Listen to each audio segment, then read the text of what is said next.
Very much for watching, as always on a Tuesday night, and I really want to thank our regular Tuesday nighters because this is one of the bigger nights of the week for us, and we were #1 on Foxtel last night.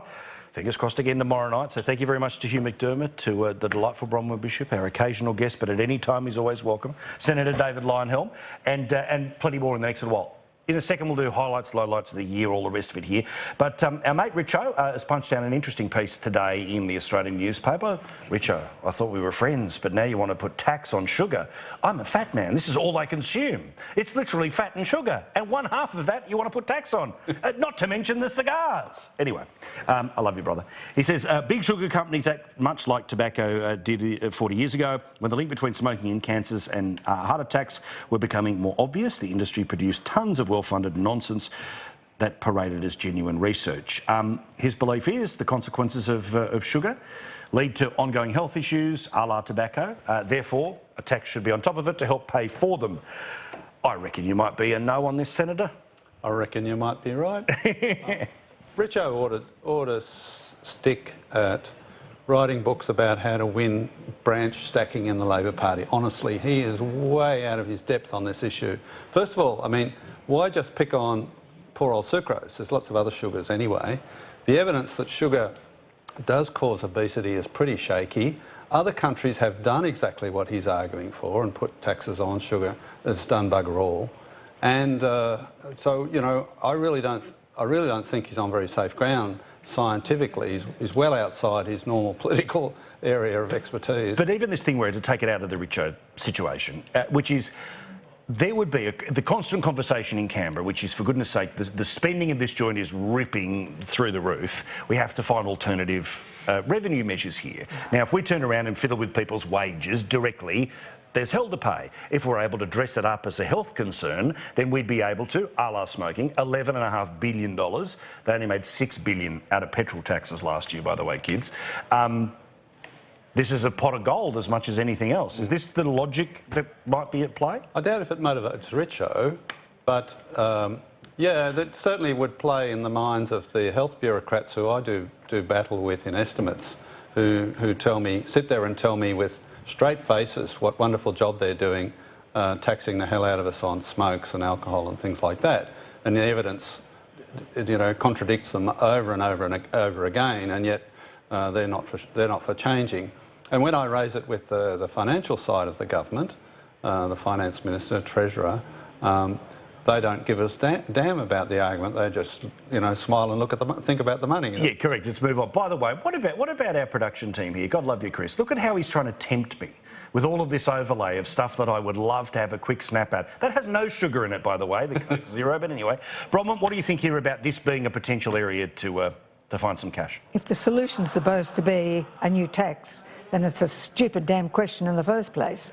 I mean, the less government interferes in people's lives, the better.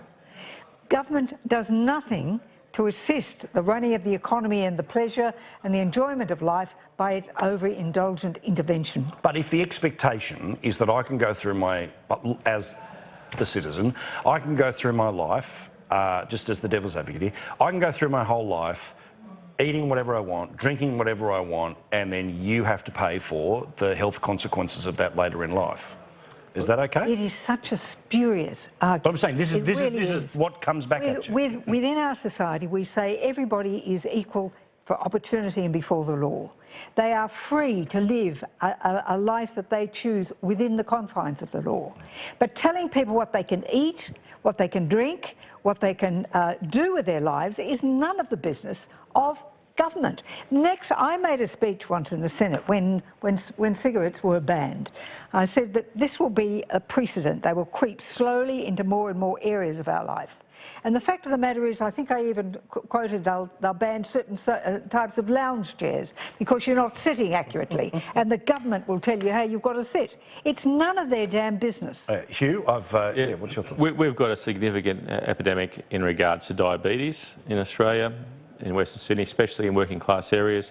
We have obesity as well, and that has a major impact on our healthcare system and continues to be, also on people's lives.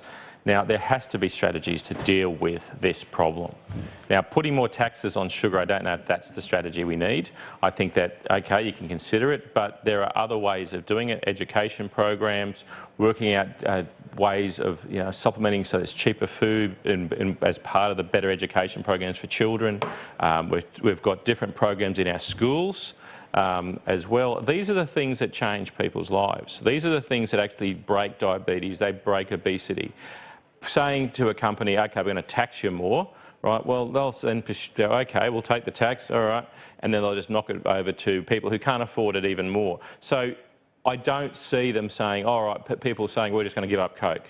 We're going to give up this and that. Because if you look at the sales, etc., of Coke and other things, they're actually declining. That's why you see them marketing to younger people, why they are trying to change their model of who they're trying to target. And they're changing their foods, right? They're getting involved in juices more and other healthier drinks. And that's the reason they're doing it. They're finding what the market is because the demographic is changing. That's why McDonald's sells salad. That's right, but they're changing it, right? That's what works. Putting your taxes on isn't the thing that does that, and that's the key. You just said that juice is better. Juice is worse. Well, it depends. It depends on the. I didn't say it was different. What I was saying is that they have changed it. They have changed it. It's a different thing that, like you talked about, how there was no sugar in those cans. Yeah, there's chemicals. Oh, absolutely. It's shocking. Yeah. I'd rather put kids having I go full strength because I don't want the cancer. Orange juice that is grown locally and manufactured here, rather than going and basically eating, drinking all those chemicals. So we need to be sensible about this. Just putting new taxes on it ain't going to do it. Just like putting the new taxes or raising the amount of how much it costs for cigarettes wasn't going to make it break that cycle of basic addiction. And it's the same type of idea. We have this tendency, though, to go looking for a culprit that's not ourselves. That's right. Somebody else's we're fault. overweight, it's someone else's fault. And if you can find a big American multinational and blame that, well, what more do you need? That's as far as you need to go. Good point. And what we need to do is really reach for the higher principles where we say we are taking responsibility for ourselves and for what we do with our lives, the way we conduct ourselves, so that we start to put a morality back into life.